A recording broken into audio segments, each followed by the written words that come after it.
ಇನ್ಮೇಲೆ ಗ್ಯಾರಂಟಿ ಸ್ಕೀಮ್ಗಳಿಗೆ ಕಾರ್ಡ್ ಕಡ್ಡಾಯನ? ಹೌದು, ಮುಖ್ಯಮಂತ್ರಿ ಡಿ.ಕೆ. ಶಿವಕುಮಾರ್ ಅವರ ದೊಡ್ಡ ಹೇಳಿಕೆ ಅಂತಾನೆ ಹೇಳ್ಬಹುದು ವೀಕ್ಷಕರೇ. ಹೌದು, ಇನ್ ಮುಂದೆ 2,000 ರೂಪಾಯಿ ನಿಮಗೆ ಬರ್ಬೇಕಂದ್ರೆ ಹೊಸ ಅರ್ಜಿ ಕೂಡ ನೀವು ಹಾಕಬೇಕು. ಅರ್ಜಿಯಲ್ಲಿ ಏನೆಲ್ಲ ಪ್ರಶ್ನೆಗಳಿರ್ತವೆ, ಯಾವೆಲ್ಲ ದಾಖಲೆಗಳು ನೀವು ಕೊಡಬೇಕು. ಇನ್ನು ರೇಷನ್ ಕಾರ್ಡ್ ಇದ್ದವರಿಗೆ ಒಂದಲ್ಲ 2 ದೊಡ್ಡ ಗುಡ್ ನ್ಯೂಸ್ ಅಂತಾನೆ ಹೇಳ್ಬಹುದು. BPL ಕಾರ್ಡ್ ಇದ್ದವರಿಗೆ, APL ಕಾರ್ಡ್ ಇದ್ದವರಿಗೆ, AY ಕಾರ್ಡ್ ಇದ್ದವರಿಗೆ, ಅನ್ನಭಾಗ್ಯ ಫಲಾನುಭವಿಗಳಿಗೆ ರಾಜ್ಯ ಸರ್ಕಾರದಿಂದ ಸಿಹಿ ಸುದ್ದಿ ಕೂಡ ಬಂದಿದೆ. ಹೌದು, ಪಂಚ ಗ್ಯಾರಂಟಿ ಫಲಾನುಭವಿಗಳಿಗೂ ಕೂಡ ಗುಡ್ ನ್ಯೂಸ್ ಅಂತಾನೆ ಹೇಳ್ಬಹುದು. ಇನ್ನೊಂದು ಕಡೆಗೆ ಕೇವಲ ಗೃಹಲಕ್ಷ್ಮಿ ಮಾತ್ರ ಅಲ್ಲ, ಗೃಹ ಜ್ಯೋತಿ 200 ಯೂನಿಟ್ ಫ್ರೀ ಕರೆಂಟ್ ಯೋಜನೆ ಏನಿದೆ ನೋಡಿ, ಇದಕ್ಕೂ ಕೂಡ ಅರ್ಜಿ ಹಾಕಬೇಕು. ಇನ್ನೊಂದು ಕಡೆಗೆ ಶಕ್ತಿ ಸ್ಮಾರ್ಟ್ ಕಾರ್ಡ್ ವಿತರಣೆ ಯಾವಾಗಲಿಂದ ಪ್ರಾರಂಭವಾಗುತ್ತೆ, ಯಾವಾಗಲೂ ನೀವು ಅರ್ಜಿ ಹಾಕಬೇಕು ವೀಕ್ಷಕರೇ. ಎಲ್ಲಾ ಮಹಿಳೆಯರಿಗೆ ಫ್ರೀ ಬಸ್ ಸ್ಮಾರ್ಟ್ ಕಾರ್ಡ್ ವಿತರಣೆ ಶುರುವಾಗ್ತಾ ಇದೆ. ಆಧಾರ್ ಕಾರ್ಡ್ಗೆ ಬ್ರೇಕ್ ಬೀಳ್ತಾ ಇದೆ, ಆದ್ರೆ ಇಂಥವರಿಗೆ ಮಾತ್ರ ಫ್ರೀ ಅಂತ ಹೇಳಲಾಗ್ತಾ ಇದೆ. ಹಾಗಾದ್ರೆ ಇದರ ಬಗ್ಗೆ ದೊಡ್ಡ ಅಪ್ಡೇಟ್ ಕೂಡ ಬಂದಿದೆ, ಅದನ್ನು ಕೂಡ ನೋಡೋಣ. ಇನ್ನೊಂದು ಕಡೆಗೆ SIR ಪ್ರಕ್ರಿಯೆ ಕರ್ನಾಟಕದಲ್ಲಿ ಶುರುವಾಗ್ತಾ ಇದೆ. ನಿಮ್ಮ ಮನೆಗೆ ಬರ್ತಾರೆ ಅಧಿಕಾರಿಗಳು, BLO ಅಧಿಕಾರಿಗಳು, ಒಂದು ಎನ್ಯುಮರೇಷನ್ ಅರ್ಜಿ ಕೂಡ ನಿಮಗೆ ಕೊಡ್ತಾರೆ. ಅಂದ್ರೆ ನೀವೇನ್ ಮಾಡಬೇಕು, ಈ ತಪ್ಪು ಮಾಡಿದ್ರೆ ನಿಮ್ಗೆ ಗ್ಯಾರಂಟಿಗಳ ಲಾಭ ಸಿಗೋದಿಲ್ಲ, ನಿಮಗೆ ಗೃಹಲಕ್ಷ್ಮಿ ಹಣನೂ ಬರಲ್ಲ ಅಂತ ಮುಖ್ಯಮಂತ್ರಿ ಡಿ.ಕೆ. ಶಿವಕುಮಾರ್ ಸರ್ ಹೇಳಿದ್ದಾರೆ. ಇನ್ನೊಂದು ಕಡೆಗೆ ಗ್ಯಾಸ್ ಸಿಲಿಂಡರ್ ಇದ್ದವರಿಗೆ ಗುಡ್ ನ್ಯೂಸ್ ಅಂತಾನೆ ಹೇಳ್ಬಹುದು. ಯಾಕಂದ್ರೆ ಇನ್ಮೇಲೆ ಸಮಸ್ಯೆಗಳು ಕಡಿಮೆ ಆಗೋ ಎಲ್ಲ ಒಂದು ಚಾನ್ಸ್ ಇದೆ. ಯಾಕಂದ್ರೆ ಅಮೆರಿಕ ಮತ್ತು ಇರಾನ್ ನಡುವಿನ ಯುದ್ಧದಿಂದಾಗಿ ಇಷ್ಟೆಲ್ಲಾ ಸಮಸ್ಯೆಗಳಾಗಿದ್ದು, ಅದಕ್ಕೆ ಕೊನೆಗೂ ಯುದ್ಧ ಮುಗಿದು ಹೋಗ್ತಾ ಇದೆ. ಹೌದು, ಇದೇ 19ನೇ ತಾರೀಕಿಗೆ ಶಾಂತಿ ಮಂತ್ರಕ್ಕೆ ಸಹಿ ಕೂಡ ಹಾಕ್ತಾ ಇದ್ದಾರೆ ಡೊನಾಲ್ಡ್ ಟ್ರಂಪ್. ಇದರ ಬೆನ್ನಲ್ಲೇ ಅಂದ್ರೆ ಅಮೆರಿಕ ಮತ್ತು ಇರಾನ್ ನಡುವಿನ ಯುದ್ಧ ಕೊನೆಯಾಯಿತು ಅಂತಾನೆ ಹೇಳ್ಬಹುದು. ಮತ್ತೆ ಗ್ಯಾಸ್ ಸಿಲಿಂಡರ್ ಬೆಲೆ ಏರಿಕೆ ಆಗಿದ್ದು ಇಳಿಕೆ ಆಗ್ತಾ ಇದೆ. ಗ್ಯಾಸ್ ಸಿಲಿಂಡರ್ ಸಮಸ್ಯೆ ಕೂಡ ಇನ್ನು ಕೆಲವೇ ತಿಂಗಳಲ್ಲಿ ಸರಿಯಾಗುತ್ತೆ. ಇನ್ನು ಪೆಟ್ರೋಲ್ ಡೀಸೆಲ್ ಬೆಲೆ ಕೂಡ ಇಳಿಕೆ ಆಗುವ ಎಲ್ಲ ಸಾಧ್ಯತೆಗಳಿದ್ದಾವೆ. ಯಾಕಂದ್ರೆ ಕಚ್ಚಾ ತೈಲ ಬೆಲೆ ಭಾರಿ ಇಳಿಕೆ ಆಗಿದೆ ವೀಕ್ಷಕರೇ. ಏರಿಕೆ ಆಗಿದ್ದ ಬೆಲೆ ಕೂಡ ಇಳಿಕೆ ಆಗಬೇಕು. ಇನ್ನೊಂದು ಕಡೆಗೆ E20 ಪೆಟ್ರೋಲ್ ಕೂಡ ಕರ್ನಾಟಕ ಸೇರಿದಂತೆ ದೇಶಾದ್ಯಂತ ಬರ್ತಾ ಇದೆ. ಸೊ ಇದ್ರದ್ದು ಬೆಲೆ ಕೂಡ ಇಳಿಕೆ ಆಗುವ ಎಲ್ಲ ಚಾನ್ಸ್ಗಳು ಇರುವಂತದ್ದು. ಎಲ್ಲ ಒಂದು ಮಾಹಿತಿ ನೋಡೋಕ್ಕಿಂತ ಮುಂಚೆ ವೀಕ್ಷಕರೇ, ದಯವಿಟ್ಟು ಪ್ರತಿಯೊಬ್ಬರು ಗೃಹಲಕ್ಷ್ಮಿಯವರು ರೇಷನ್ ಕಾರ್ಡ್ ಇದ್ದವರು ವಿಡಿಯೋಗೆ ಲೈಕ್ ಮಾಡಿ, ನಿಮಗೆ ಸೂಪರ್ ಗುಡ್ ನ್ಯೂಸ್ ಕೂಡ ಇದೆ. ಹೀಗಾಗಿ ದಯಮಾಡಿ ಲೈಕ್ ಮಾಡಿ. ಹಾಗೂ ನಾವು ಕೇಳೋ ಪ್ರಶ್ನೆಗೆ ಪ್ರತಿಯೊಬ್ಬರು ಕೂಡ ಕಮೆಂಟ್ ಮೂಲಕ ಉತ್ತರವನ್ನ ಕೊಡಬಹುದು. ಪ್ರಶ್ನೆ ಏನಪ್ಪಾ ಅಂದ್ರೆ, ಗೃಹಲಕ್ಷ್ಮಿ ಗೃಹ ಜ್ಯೋತಿ ಯೋಜನೆಗೆ ಹೊಸ ಅರ್ಜಿ ಹಾಕಬೇಕು ಅಂತ ಮತ್ತೆ ಈಗ ಒಂದು ನಿಯಮ ತರ್ತಾ ಇದ್ದಾರೆ. ಅದಕ್ಕೆ ನೀವೇನ್ ಹೇಳ್ತೀರಾ? ನಿಮ್ಮ ಅನಿಸಿಕೆ ದಯವಿಟ್ಟು ಕಮೆಂಟ್ ಮೂಲಕ ನೀವು ಉತ್ತರವನ್ನ ಕೊಡಬಹುದು. ಹೌದು, ಎಲ್ಲಾ ಪ್ರತಿ ಗೃಹಲಕ್ಷ್ಮಿಯರು ಕೂಡ ಇನ್ನು ಕೆಲವೇ ಅಂದ್ರೆ ಇನ್ನು 1 ವಾರದ ಒಳಗೆ ಹೊಸ ಒಂದು ಅರ್ಜಿ ಫಾರಂ ಬಿಡುಗಡೆ ಆಗುತ್ತೆ. ಗೃಹಲಕ್ಷ್ಮಿಯವರು ಕಡ್ಡಾಯವಾಗಿ ಮತ್ತೆ ಅರ್ಜಿ ಹಾಕಬೇಕು ಹೊಸದಾಗಿ. ಯಾರು ಅರ್ಜಿ ಹಾಕ್ತಾರೆ, ಯಾರು ಬಯೋಮೆಟ್ರಿಕ್ ಕೊಡ್ತೀರಾ ಅವರಿಗೆ ಮಾತ್ರ ಹಣ. ಯಾರು ಮತ್ತೆ ಹೊಸದಾಗಿ ಅರ್ಜಿ ಹಾಕಲ್ಲ ಅವರ ಯೋಜನೆ ಬಂದ್ ಆಗುತ್ತೆ. ಯಾಕಂದ್ರೆ ಮೃತಪಟ್ಟವರ ಅಕೌಂಟ್ಗೆ ಹಣ ಹೋಗ್ತಾ ಇದೆ. ತೆರಿಗೆ ಪಾವತಿದಾರರು, GST ರಿಟರ್ನ್ಸ್, ಇನ್ನು ಒಂದೇ ಮನೆಯಲ್ಲಿ 2-3 ಜನ ಗೃಹಲಕ್ಷ್ಮಿಯರು ಪಡೆದುಕೊಳ್ಳುವಂತಿಲ್ಲ. ಅಂದ್ರೆ ಒಂದೇ ಮನೆಯಲ್ಲಿ ಅತ್ತೆ, ಸೊಸೆ, ಮಗಳು 3 ಜನ ಹಣ ಪಡ್ಕೋತಾ ಇರೋದು ಕೂಡ ಬೆಳಕಿಗೆ ಬಂದಿದೆ. ಯಾರದ್ದೋ ಮೊಬೈಲ್ ನಂಬರ್ ಕೊಟ್ಟಿದ್ದಾರೆ. ಇನ್ನು ಬೇರೆ ಬೇರೆ ರಾಜ್ಯದವರು ಕೂಡ ಇಲ್ಲಿ ಒಂದು ಯೋಜನೆ ಲಾಭ ಪಡ್ಕೋತಾ ಇದ್ದಾರೆ. ಹೀಗಾಗಿ ಗ್ಯಾರಂಟಿ ಯೋಜನೆಗಳಿಗೆ ವೋಟರ್ ಕಾರ್ಡ್ ಕೂಡ ಕಡ್ಡಾಯ. ಇನ್ ಮುಂದೆ ಆಧಾರ್ ಕಾರ್ಡ್ ಮಾತ್ರ ಅಲ್ಲ, ವೋಟರ್ ID ಇದ್ರೆ ಮಾತ್ರ ಗ್ಯಾರಂಟಿ ಸ್ಕೀಮ್ಗಳ ಲಾಭ ಪಡೆಯಲು ಅವಕಾಶ ಮಾಡಿಕೊಡಲಾಗುತ್ತೆ ಅಂತ ಒಂದು ಹೇಳಿಕೆ ಮುಖ್ಯಮಂತ್ರಿ ಡಿ.ಕೆ. ಶಿವಕುಮಾರ್ ಸರ್ ಅವರೇ ಹೇಳಿಕೆ ಕೊಟ್ಟಿದ್ದಾರೆ. ಯಾಕಂದ್ರೆ ನಮ್ಮ ಕರ್ನಾಟಕದ ಮತದಾನ ಹಕ್ಕು ಹೊಂದಿದವರಿಗೆ ಮಾತ್ರ ಗ್ಯಾರಂಟಿ ಕೊಡ್ತೀವಿ. ಅಂದ್ರೆ ನಮ್ಮ ಕರ್ನಾಟಕದ ವೋಟರ್ ID ಇದ್ದವರಿಗೆ ಮಾತ್ರ ಗ್ಯಾರಂಟಿ ಯೋಜನೆಗಳು. ಫ್ರೀ ಕರೆಂಟ್ ಆಗಿರ್ಬೋದು, ಬಸ್ ನಲ್ಲಿ ಪ್ರಯಾಣ ಆಗಿರ್ಬೋದು ಫ್ರೀ ಆಗಿ, ಇನ್ನು 2,000 ರೂಪಾಯಿ ಹಣ ಗೃಹಲಕ್ಷ್ಮಿ ಹಣ ಆಗಿರ್ಬೋದು, ಇದೆಲ್ಲ ಕೂಡ ನಮ್ಮ ಕರ್ನಾಟಕದ ಮತದಾರರಿಗೆ ಮಾತ್ರ. ಹೀಗಾಗಿ ಇನ್ ಮುಂದೆ ಹೊಸ ಅರ್ಜಿ ಹಾಕುವಾಗ ಮತದಾರರ ಗುರುತಿನ ಚೀಟಿ ಕೂಡ ಕಡ್ಡಾಯ ಮಾಡುವ ಸುಳಿವನ್ನ ಕೊಟ್ಟಿದ್ದಾರೆ ಮುಖ್ಯಮಂತ್ರಿ ಡಿ.ಕೆ. ಶಿವಕುಮಾರ್ ಅವರು. ಇದರ ಜೊತೆಗೆ ಮತದಾರರ ಪಟ್ಟಿ ಪರಿಷ್ಕರಣೆ ಕೂಡ ಶುರುವಾಗ್ತಾ ಇದೆ. SIR ಕೂಡ ಶುರುವಾಗ್ತಾ ಇದೆ. ಅವಾಗ ವೋಟಿಂಗ್ ಕಾರ್ಡ್ ಇಲ್ಲ ಅಂದ್ರೆ ಅವರಿಗೆ ಗ್ಯಾರಂಟಿ ಸ್ಕೀಮ್ಗಳ ಲಾಭ ಸಿಗೋದಿಲ್ಲ ಅಂತ ಅದು ಹೇಳಿಕೆ ಕೂಡ ಕೊಟ್ಟಿದ್ದಾರೆ. ಅದ್ರ ಬಗ್ಗೆ ಹೇಳೋಣ. ಅದಕ್ಕಿಂತ ಮುಂಚೆ ಇನ್ನೊಂದು ಗುಡ್ ನ್ಯೂಸ್ ಏನಪ್ಪಾ ಅಂದ್ರೆ, ಗೃಹಲಕ್ಷ್ಮಿಯರಿಗೆ ಬಾಕಿ ಹಣ ಕೂಡ ಬಿಡುಗಡೆ ಆಗುವ ಸಾಧ್ಯತೆ ಇರುವಂತದ್ದು. ಕಳೆದ 2 ತಿಂಗಳಿನಿಂದ ಹಣ ಬರ್ತಾ ಇಲ್ಲ. ಸೊ ವೀಕ್ಷಕರೀಗ ಹಣ ಬಿಡುಗಡೆ ಆಗುವ ಸಾಧ್ಯತೆ ಇದೆ. ಇನ್ನೊಂದು ಕಡೆಗೆ ಒಂದು ಅನರ್ಹರನ್ನ ತೆಗೆದು ಹಾಕಿದ್ದಾರೆ. 3,89,000 ಗೃಹಲಕ್ಷ್ಮಿಯರ ಹೆಸರನ್ನ ತೆಗೆದು ಹಾಕಿದ್ದಾರೆ. ಯಾರಿಗೆ ಅಂದ್ರೆ ಅನರ್ಹರು. ಅನರ್ಹರು ಅಂದ್ರೆ ಯಾರು? ಮೃತಪಟ್ಟವರು. ಇನ್ನು ಮುಖ್ಯವಾಗಿ ತೆರಿಗೆ ಪಾವತಿ ಮಾಡ್ತಾ ಇದ್ದವರನ್ನ ಪತ್ತೆ ಹಚ್ಚಲಾಗಿದೆ. ಹೀಗಾಗಿ ಈಗ ಹಣ ಬಿಡುಗಡೆ ಆಗುವ ಸಾಧ್ಯತೆ ಇದೆ. ಇನ್ನು ಕೆಲವರು ಈ ಒಂದು ಯೋಜನೆ ಮೂಲಕ ಯಾರದ್ದೋ ಮೊಬೈಲ್ ನಂಬರ್ ಕೊಟ್ಟು ಯಾರದ್ದೋ ಹೆಸರಿನಲ್ಲಿ ಅಕೌಂಟ್ ಓಪನ್ ಮಾಡಿಸಿ ಅವರು ಒಂದು ಹಣವನ್ನ ATM ಮೂಲಕ ಡ್ರಾ ಮಾಡ್ಕೋತಾ ಇದ್ದಾರೆ. ಒಬ್ಬೊಬ್ಬರು ಡಬಲ್ ಹಣ ತಗೋತಾ ಇದ್ದಾರೆ ಒಂದೇ ಮನೆಯಲ್ಲಿ. ಇದನ್ನೆಲ್ಲನೂ ಕೂಡ ಪತ್ತೆ ಹಚ್ಚಲಾಗ್ತಾ ಇದೆ.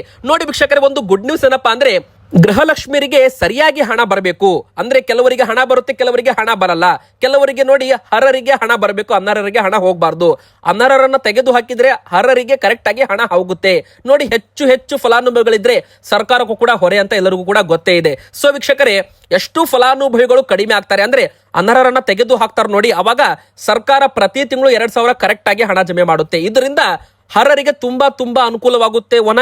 ಯಾವುದೇ ಕಾರಣಕ್ಕೂ ತೊಂದರೆ ಅಂತೂ ಆಗಲ್ಲ. ಇನ್ನು ಯಾವುದೇ ಕಾರಣಕ್ಕೂ ಗ್ಯಾರಂಟಿ ಯೋಜನೆಗಳು ನಿಲ್ಸಲ್ಲ ಅಂತ ಮುಖ್ಯಮಂತ್ರಿ ಡಿ.ಕೆ. ಶಿವಕುಮಾರ್ ಅವರು ಸ್ಪಷ್ಟನೆ ಕೊಟ್ಟಿದ್ದಾರೆ. ಇನ್ನೊಂದು ಕಡೆಗೆ ಇದಕ್ಕೆ ಮಾಜಿ ಮುಖ್ಯಮಂತ್ರಿ ಸಿದ್ದರಾಮಯ್ಯನವರು ಕೂಡ ಸಪೋರ್ಟ್ ಸ್ಟೇಟ್ಮೆಂಟ್ ಕೊಟ್ಟಿದ್ದಾರೆ. 2028ರಲ್ಲೂ ಕೂಡ ಮತ್ತೆ ನಾವೇ ಅಧಿಕಾರಕ್ಕೆ ಬರ್ತೀವಿ, ಮತ್ತೆ ಗ್ಯಾರಂಟಿ ಯೋಜನೆ ಮುಂದುವರಿಯುತ್ತೆ. ಕೇವಲ ಈಗ 2 ವರ್ಷ ಮಾತ್ರ ಅಲ್ಲ, 2028ರಲ್ಲೂ ಕೂಡ ಕಾಂಗ್ರೆಸ್ ಸರ್ಕಾರ ಅಧಿಕಾರಕ್ಕೆ ಬರುತ್ತೆ, ಮತ್ತೆ ಅವಾಗಲೂ ಕೂಡ ಯೋಜನೆಗಳನ್ನ ಕಂಟಿನ್ಯೂ ಮಾಡ್ತೀವಿ, ಯಾವುದೇ ಕಾರಣಕ್ಕೂ ಯೋಜನೆಗಳನ್ನ ನಿಲ್ಸಲ್ಲ ಅಂತ ಒಂದು ಗುಡ್ ನ್ಯೂಸ್ ಕೂಡ ಇಲ್ಲಿ ಕೊಟ್ಟಿರುವಂತದ್ದು ಗೃಹಲಕ್ಷ್ಮಿಯರಿಗೆ. ಇನ್ನು ಎರಡನೇದಾಗಿ SIR. ಹೌದು ವೀಕ್ಷಕರೇ, SIR ವೋಟರ್ ಕಾರ್ಡ್ ತುಂಬಾ ಇಂಪಾರ್ಟೆಂಟ್. ನೋಡಿ, ಆಧಾರ್ ಕಾರ್ಡು, ರೇಷನ್ ಕಾರ್ಡು ನಿಮಗೆಲ್ಲ ಇಂಪಾರ್ಟೆಂಟ್ ಅಂತ ಗೊತ್ತಿದೆ, ಆದ್ರೆ ವೋಟರ್ ID ತುಂಬಾ ಇಂಪಾರ್ಟೆಂಟ್. ಯಾಕಂದ್ರೆ ಸರ್ಕಾರದ ಪ್ರತಿ ಯೋಜನೆ ಲಾಭ ನಿಮಗೆ ಸಿಗಬೇಕು, ಪಿಂಚಣಿ ಸಿಗಬೇಕು, ಮತ್ತೆ ಇಲ್ಲಿ ಪಂಚ ಗ್ಯಾರಂಟಿ 5 ಗ್ಯಾರಂಟಿ ಯೋಜನೆಗಳ ಲಾಭ ಸಿಗಬೇಕು ಅಂದ್ರೆ ಕೇವಲ ಆಧಾರ್ ಕಾರ್ಡ್ ಇದ್ರೆ ಮಾತ್ರ ಸಾಲದು.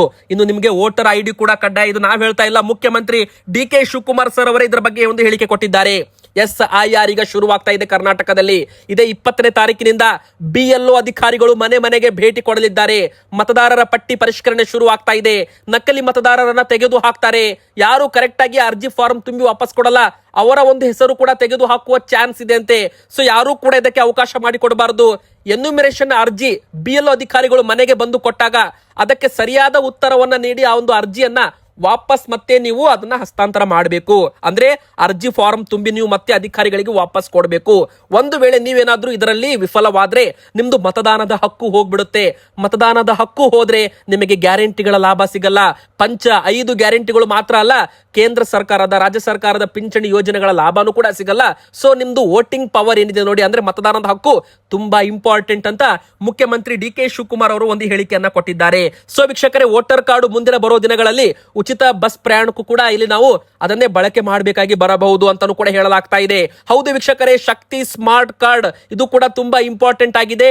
ಶಕ್ತಿ ಸ್ಮಾರ್ಟ್ ಕಾರ್ಡ್ ವಿತರಣೆಗೆ ರಾಜ್ಯಾದ್ಯಂತ ಎಲ್ಲಾ ಮಹಿಳೆಯರು ಕೂಡ ಈ ಒಂದು ನಿರ್ಧಾರವನ್ನು ಸ್ವಾಗತಿಸಿದ್ದಾರೆ ವೀಕ್ಷಕರೇ. ಅಷ್ಟು ಮಾತ್ರವಲ್ಲದೆ ಶಕ್ತಿ ಯೋಜನೆ ಫಲಾನುಭವಿಗಳಿಗೆ ಸ್ಮಾರ್ಟ್ ಕಾರ್ಡ್ ವಿತರಣೆಗಾಗಿ ವಿಶೇಷ ಉದ್ದೇಶಿತ ವಾಹಕ ರಚನೆ ಮಾಡಿ ಅದರ ಮೂಲಕ ವಿತರಣೆ ಪ್ರಕ್ರಿಯೆ ನಡೆಸ್ತೀವಿ ಅಂತ ಸಾರಿಗೆ ಸಚಿವರು ಭೈರತಿ ಸುರೇಶ್ ಅವರು ಸೂಚನೆಯನ್ನ ಕೊಟ್ಟಿರುವಂತದ್ದು. ನೋಡಿ ವೀಕ್ಷಕರೇ, ಈಗ ಶಕ್ತಿ ಫಲಾನುಭವಿಗಳಿಗೆ, ಮಹಿಳೆಯರಿಗೆ ಸ್ಮಾರ್ಟ್ ಕಾರ್ಡ್ ವಿತರಣೆಗೆ ಅಂತಿಮ ರೂಪರೇಷ ಸಿದ್ಧಪಡಿಸಲಾಗ್ತಾ ಇದೆ. ಅಂದಾಜು 2 ಕೋಟಿಯಿಂದ 2.5 ಕೋಟಿ ಹೆಚ್ಚಿನ ಮಹಿಳೆಯರಿಗೆ ವಿತರಣೆ ಮಾಡಬೇಕು ಅಂತ ನಿರ್ಧಾರ ಮಾಡಿದ್ದಾರಂತೆ. ಮುದ್ರಣಕ್ಕೆ ಟೆಂಡರ್ ಪ್ರಕ್ರಿಯೆ ಕೂಡ ನಡೆಸಲಾಗುತ್ತೆ ಅಂತ ಹೇಳಿದ್ದಾರೆ. ಇದರಲ್ಲಿ ಮಹಿಳೆಯರಿಗೆ ಶಕ್ತಿ ಸ್ಮಾರ್ಟ್ ಕಾರ್ಡು ಮತ್ತು ಪುರುಷರಿಗೆ ಪೇಮೆಂಟ್ ಮಾಡುವ ಆಧಾರಿತ ಸ್ಮಾರ್ಟ್ ಕಾರ್ಡ್ ವಿತರಣೆ ಮಾಡ್ತೀವಿ ಅಂತ ಸಾರಿಗೆ ಸಚಿವರು ಭೈರತಿ ಸುರೇಶ್ ಅವರು ಹೇಳಿಕೆಯನ್ನ ಕೊಟ್ಟಿರುವಂತದ್ದು. ಅಂದ್ರೆ ನೋಡಿ, ನೀವೇನ್ ಮಾಡಬೇಕು, ಇನ್ನು ಕೆಲವೇ ವಾರ, ಅಂದ್ರೆ ಇನ್ನು 1 ವಾರ ಅಥವಾ 2 ವಾರ, ಈ ತಿಂಗಳು ಕೊನೆ ಹಂತದಲ್ಲಿ ನಿಮಗೆ ಒಂದು ಸರ್ಕಾರದಿಂದ ಅಧಿಕೃತವಾಗಿ ಒಂದು ಮಾಹಿತಿ ಸಿಗಲಿದೆ. ನಮ್ಮ ಚಾನೆಲ್ ಅಲ್ಲೂ ಕೂಡ ನಿಮಗೆ ಅದು ಅಪ್ಡೇಟ್ ಸಿಗುತ್ತೆ. ಯಾವ ತರ ನೀವು ಅರ್ಜಿ ಹಾಕಬೇಕು, ನಿಮ್ದು ಒಂದು ಫೋಟೋ ಬೇಕಾಗುತ್ತೆ, ಆಧಾರ್ ಕಾರ್ಡು, ವೋಟರ್ ID ಮತ್ತೆ ಆಧಾರ್ ಕಾರ್ಡ್ಗೆ ಲಿಂಕ್ ಇದ್ದ ಮೊಬೈಲ್ ಸಂಖ್ಯೆಗೆ OTP ಬರುತ್ತೆ. ಅದರ ಮೂಲಕ ನೀವು ಈ ಒಂದು ಯೋಜನೆಗೆ ಅರ್ಜಿಯನ್ನ ಹಾಕಬೇಕಾಗುತ್ತೆ ವೀಕ್ಷಕರೇ. ಆದ್ರೆ ಸದ್ಯಕ್ಕೆ ಯಾರೂ ಕೂಡ ನಾಡ ಕಚೇರಿಗಳಿಗೆ, ಸೇವಾ ಕೇಂದ್ರಗಳಿಗೆ ಹೋಗೋದು ಬೇಕಿಲ್ಲ. ಸರ್ಕಾರದಿಂದ ಅಧಿಕೃತವಾಗಿ ಅರ್ಜಿ ಫಾರಂ ಓಪನ್ ಆಗಬೇಕು. ಓಪನ್ ಆದ್ಮೇಲೆ ನೀವು ಅರ್ಜಿ ಹಾಕಬೇಕು. ಈಗಲೇ ತುಂಬಾ ಜನ ಅರ್ಜಿ ಹಾಕಕ್ಕೆ ಅಂತ ನಾಡ ಕಚೇರಿಗಳಿಗೆ, ಸೇವಾ ಕೇಂದ್ರಗಳಿಗೆ ಅಲ್ದಾಡ್ತಿದ್ದೀರಾ.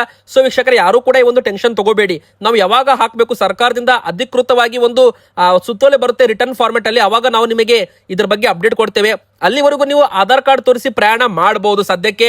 ಆದ್ರೆ ಮುಂದಿನ ಬರೋ ದಿನ, ಅಂದ್ರೆ ನೋಡಿ, ಜುಲೈ ತಿಂಗಳಿನಿಂದ ಆಲ್ಮೋಸ್ಟ್ ಈಗ ನೋಡಿ ಇನ್ನು 1 ತಿಂಗಳು ಸಮಯ ಬೇಕಾಗುತ್ತೆ. ಜುಲೈ ತಿಂಗಳಲ್ಲಿ ಅರ್ಜಿ ಹಾಕಿ ಎಲ್ಲರಿಗೂ ವಿತರಣೆ ಆದ ನಂತರ ಆಧಾರ್ ಕಾರ್ಡ್ಗೆ ಬ್ರೇಕ್ ಮಾಡುವಾಗ ಆಧಾರ್ ಕಾರ್ಡ್ ತೋರಿಸಿದ್ರೆ ನಡೆಯಲ್ಲ, ಶಕ್ತಿ ಸ್ಮಾರ್ಟ್ ಕಾರ್ಡ್ ತೋರಿಸಬೇಕಾಗುತ್ತೆ ವೀಕ್ಷಕರೇ. ಇನ್ನೊಂದು ಕಡೆಗೆ ಪುರುಷರಿಗೂ ಕೂಡ ಸ್ಮಾರ್ಟ್ ಕಾರ್ಡ್ ವಿತರಣೆ ಆಗಲಿದೆ. ಇನ್ನು BPL ಕಾರ್ಡ್ ಇದ್ದವರಿಗೆ, AY ಕಾರ್ಡ್ ಇದ್ದವರಿಗೆ ಏನಪ್ಪಾ ಗುಡ್ ನ್ಯೂಸ್, APL ಕಾರ್ಡ್ ಇದ್ದವರಿಗೆ ಏನು ಗುಡ್ ನ್ಯೂಸ್ ನೋಡಿ. ನಿಮಗೆಲ್ಲ ಗೊತ್ತೇ ಇದೆ, ಅನ್ನಭಾಗ್ಯ ಫಲಾನುಭವಿಗಳಿಗೆ, BPL ಕಾರ್ಡ್ ಇದ್ದವರಿಗೆ, ಅಂತ್ಯೋದಯ ಪಡಿತರ ಚೀಟಿ ಇದ್ದವರಿಗೆ ಸರ್ಕಾರದಿಂದ ಆಹಾರ ಧಾನ್ಯಗಳು, ಅಕ್ಕಿ ಆಗಿರ್ಬೋದು, ಕೇಂದ್ರ ಸರ್ಕಾರದಿಂದ ಅಕ್ಕಿ ಮತ್ತು ರಾಗಿ ಕೂಡ ವಿತರಣೆ ಈಗ ಮಾಡಲಾಗ್ತಾ ಇದೆ. ಇನ್ನು ಇತ್ತ 2 ತಿಂಗಳದ್ದು ಪಡಿತರ ವಿತರಣೆ ಮಾಡುವಂತೆನೂ ಕೂಡ ನ್ಯಾಯಬೆಲೆ ಅಂಗಡಿಗಳಿಂದ ಒಂದು ಮಾಹಿತಿ ಕೂಡ ಜನರಿಗೆ ಕೊಟ್ಟಿರುವಂತದ್ದು. ಅಂದ್ರೆ ಆಹಾರ ಇಲಾಖೆ ನ್ಯಾಯಬೆಲೆ ಅಂಗಡಿಗಳಿಗೆ ಹೇಳಿದೆ, ಯಾರಿಗೆಲ್ಲ ಮೇ ತಿಂಗಳಲ್ಲಿ ಪಡಿತರ ವಿತರಣೆ ಆಗಿಲ್ಲ ಅವರು ಜೂನ್ ತಿಂಗಳಲ್ಲಿ 2 ತಿಂಗಳದ್ದು ಪಡಿತರ ಒಟ್ಟಿಗೆ ಪಡ್ಕೋಬಹುದು. ಇನ್ನೊಂದು ಕಡೆಗೆ ಆರೋಗ್ಯ ಕರ್ನಾಟಕ ಕಾರ್ಡ್ ಅಡಿಯಲ್ಲಿ BPL ಕಾರ್ಡ್ ದಾರರಿಗೆ ಕೊಡ್ತಾ ಇದ್ದ ರಿಯಾಯಿತಿ ದರದಲ್ಲಿ ಚಿಕಿತ್ಸೆ, ಅಂದ್ರೆ ಒಂದು ಆಸ್ಪತ್ರೆಗಳ ಒಂದು ಏನು ಬಿಲ್ ಇರುತ್ತೆ, ಚಿಕಿತ್ಸಾ ಶುಲ್ಕ ಇರುತ್ತೆ ನೋಡಿ, ಅದು BPL ಕಾರ್ಡ್ ಇದ್ದವರಿಗೆ ಎಷ್ಟು ರಿಯಾಯಿತಿ ದರದಲ್ಲಿ ಕೊಡ್ತಾ ಇದ್ದಾರೆ, ಅದೇ ಪ್ರಮಾಣದಲ್ಲಿ APL ಕಾರ್ಡ್ ಇದ್ದವರಿಗೂ ಕೂಡ ಕೊಡಬೇಕು ಅಂತ ಒಂದು ಚಿಂತನೆ ಸರ್ಕಾರದ ಮಟ್ಟದಲ್ಲಿ ನಡೀತಾ ಇದೆ. ಅಂದ್ರೆ ಇದು APL ಕಾರ್ಡ್ ಇದ್ದವರಿಗೂ ಕೂಡ ಗುಡ್ ನ್ಯೂಸ್ ಅಂತಾನೆ ಹೇಳ್ಬೋದು. ಆರೋಗ್ಯ ಕರ್ನಾಟಕ ಕಾರ್ಡ್ ಯೋಜನೆ ಅಡಿಯಲ್ಲಿ ನಿಮಗೂ ಕೂಡ APL ಕಾರ್ಡ್ ಇದ್ದವರಿಗೂ ಕೂಡ ಹೆಚ್ಚುವರಿ ಶುಲ್ಕ ಕೊಡದಂತೆ ನೋಡಿಕೊಳ್ಳೋದು. ಅಂದ್ರೆ APL ಕಾರ್ಡ್ದಾರರು ಕೂಡ ಈಗ 70% ಶುಲ್ಕ ಭರಿಸೋ ನಿಯಮ ಬಂದಿದೆ.